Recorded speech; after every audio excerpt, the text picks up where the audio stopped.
Welcome back, friends. In today's episode, I'll be concluding the series on Sidney Poitier. If you missed the last one, don't worry, I put a link to that episode in the description for you. So in the last episode, we left off in 1959, where Sidney meets the effervescent Miss Diahann Carroll on the set of Porgy and Bess. Now, Diahann was not just a magnificently beautiful woman. She was also whip-smart and charming to boot.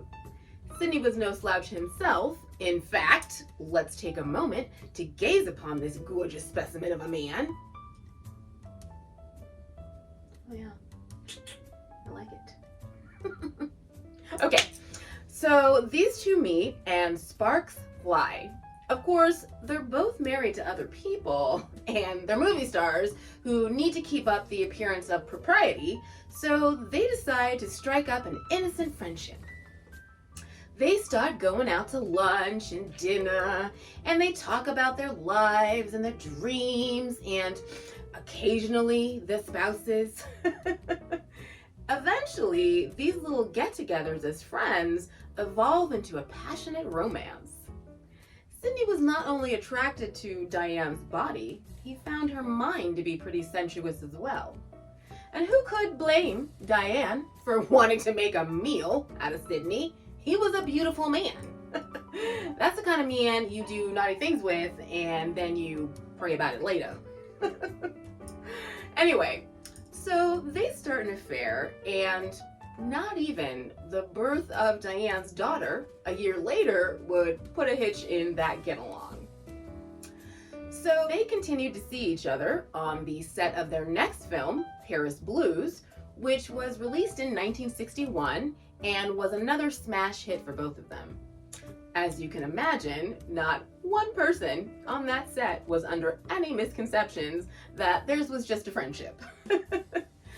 So they're still going hot and heavy when in 1963, Sidney promises to leave his wife for her if she'll first divorce her husband. So she does this, but Sidney does not follow through on his part of the bargain.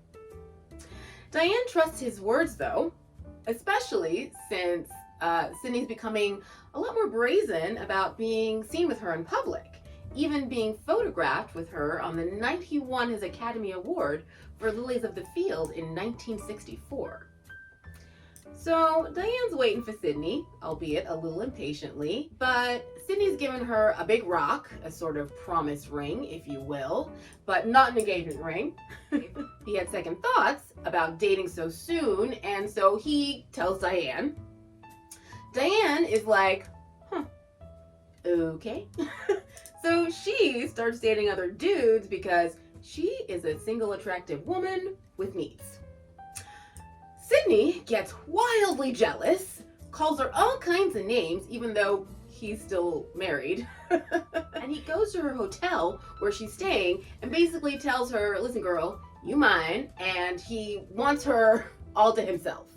Then he buys them a furnished 10-room apartment. 10 rooms, y'all. It's a lot. The plan was that they would live for 6 months together without her daughter in the apartment before getting married, as he didn't want to be seen as finishing one marriage and, jumping right back into another one. So Diahann moves into the apartment and just takes her daughter with her. Not part of the deal, but she didn't care. Up until this point, she'd basically done any and everything he asked, but she put her foot down on bringing her daughter with her. Unfortunately, when Sidney said he wanted her all to himself, her kid was definitely not included in the equation. So here's when Sidney gets a little petty, and he changes the locks in the apartment, tells her that he's had second thoughts about getting a divorce, and that he's not happy with Diane's daughter living with them, and he also wants to be paid back for all the monies he spent on furnishing and decorating the apartment.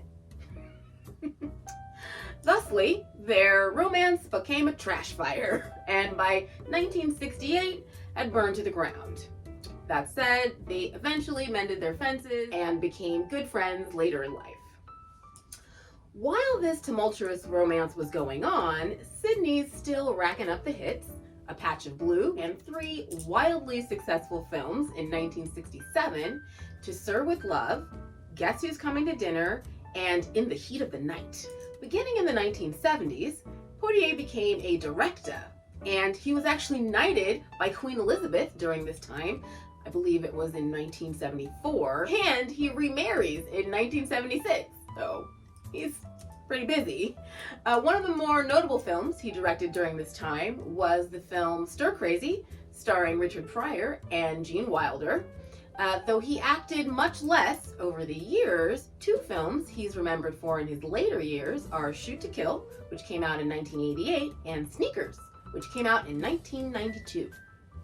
This man was amazing, and I'm literally just going to list a few of his accolades over the years. In 1982, he received the Golden Globe Cecil B. DeMille Award. In 1995, he received the Kennedy Center Honor. From 1997 to 2007, he was the Bahamian ambassador to Japan. In 2000, he received the Screen Actors Guild Life Achievement Award. In 2002, he was given an Honorary Academy Award in recognition for his accomplishments as an artist and as a human being. In 2009, he was awarded the Presidential Medal of Freedom, which is the highest civilian honor in the United States. And in 2016, he was awarded the BAFTA Fellowship for Outstanding Lifetime Achievement in Film.